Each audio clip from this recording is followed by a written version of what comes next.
Hello and welcome to Skin News. I am Joshua Fox, board certified dermatologist at the Miami Center for Dermatology, Dr. Deborah Longwill.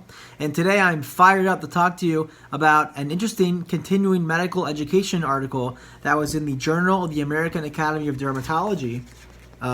Here's the cover from May, and it was all about how visible light can affect the way skin becomes hyperpigmented. So patients with, let's say, melasma, which is a condition where you can have sort of darker skin, and especially on the face, usually symmetric along the cheeks, above the lip, commonly seen in ethnic skin types. And it was an article about how light exposure can affect melasma and other conditions with hyperpigmentation. So real quickly, I just want to go over this model here of the skin. Here is a cross-section, a vertical cross-section of the skin. Here's the fat, the dermis, and then the epidermis. In the epidermis, right here at the basal layer, you have melanocytes, and those cells make melanin that is distributed to the keratinocytes, which make up the bulk of your epidermis. And the goal, if you're trying to prevent hyperpigmentation or more color in the skin, is to prevent the signals that are causing the melanocytes from making melanin and making the skin in your surface darker. So this article was all about how visible light can affect that. So visible light is on the electromagnetic spectrum. Here you see, in the middle here is visible light. And this spectrum is, on one end you have gamma radiation, let's see here, all the way over here, which is high energy, low, very short wavelengths. And on the other end you have radio waves, which are very wide wavelength waves, and that's lower energy. So here you have visible light, which is about 400 to 700 nanometers in wavelength. And we're talking about how this light, as well as UV, can affect the production of melanin in your skin that can make you have darker, darker skin like solar lentigos or melasma or post-inflammatory hyperpigmentation. Basically how you can have darker spots on your skin from light, both UV and visible light.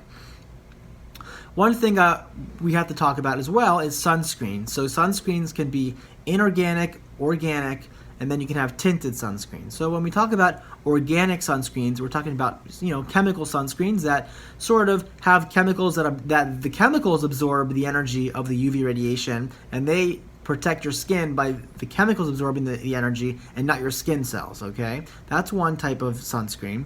The next type would be inorganic sunscreens, commonly called mineral sunscreens or physical blockers. Those have zinc oxide or titanium dioxide in them, and those are just sort of physical blockers that prevent the UV rays from touching the skin. Now, you can have tint in both inorganic and organic sunscreens. So tint is usually from iron oxide, which is basically rust. And what was nice about tinted sunscreens is that they not only prevent UV radiation from affecting the skin, but they also reduce visible light from protecting the skin. So if this article is talking about how visible light can cause hyperpigmentation, it would make sense that tinted sunscreens would be the strongest protector against the effects of visible light on the skin, and that's what this article quotes a number of studies that demonstrate that. So one thing that was interesting in this article was that visible light, the light that you have just in your bedroom, in your office, from light bulbs coming through the window and so on, that can stimulate melanin, the dark brown color in your skin, from being produced, and that contributes to melasma and other diagnoses that are associated with darker skin being produced on your skin, and that cause blotches and things that patients often complain to me about. Now, regarding sunscreen, there have been studies that were comparing tinted sunscreens with, let's say, titanium dioxide containing sunscreens to non-tinted sunscreens that were physical blockers, and that what they found was that the tinted sunscreen provided better protection against visible light induced pigmentation compared to the sunscreens without tint. So again, there is data out there that shows that visible light is blocked by tinted sunscreens and not by non-tinted sunscreens. So if you want to have the strongest sunscreen to prevent visible light induced color changes on your skin, then you would want to go with a tinted sunscreen. There are other studies looking at tinted mineral sunscreen versus broad spectrum, that means the chemical sunscreens we mentioned with patients with melasma. And they looked at 61 patients with melasma, and they were being treated with another chemical to treat the melasma called hydroquinone, which we can discuss in another video. And they found that the patients that were using the tinted sunscreen had better improvement in their melasma after 2 months compared to the patients that were using a non-tinted sunscreen. Furthermore, the article quoted another study that showed tinted sunscreens prevented relapses or recurrence of the melasma after 6 months. So basically, a lot of data was quoted in this article that showed tinted sunscreens were more effective than non-tinted sunscreens in helping improve your melasma and other causes of pigmentation and preventing it from coming back.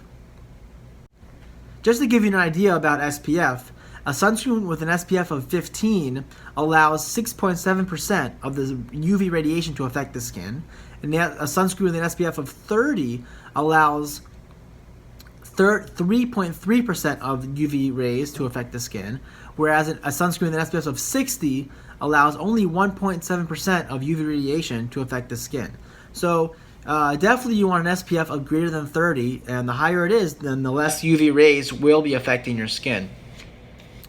One more thing about how much sunscreen to apply. There is something called a teaspoon rule, which is that you want to use 1 teaspoon of sunscreen to the head and neck area, 1 teaspoon of sunscreen to the upper extremity, which is from here down to the hand, 2 teaspoons to your torso, so 1 teaspoon to the front, 1 teaspoon to the back, and then 2 teaspoons, 1 to your left thigh and leg, and then 1 teaspoon to your right thigh and leg, all the way down to the foot, and so on.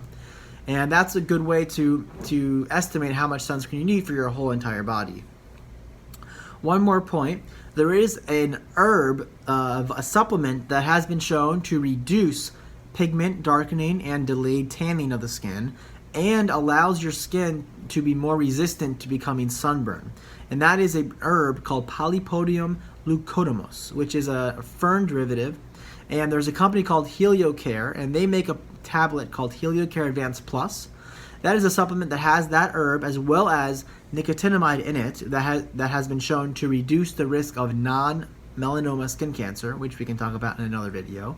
But basically, I would recommend to take this pill twice a day, and that can reduce tanning, reduce darkness on the skin if you're trying to improve that, and could reduce your chance of having a non-melanoma skin cancer.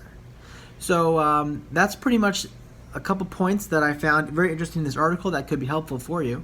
If you have any questions or comments, suggestions, please feel free to leave the comments below. Thank you for joining us here at Skin News, and remember, dermatology is more than skin deep.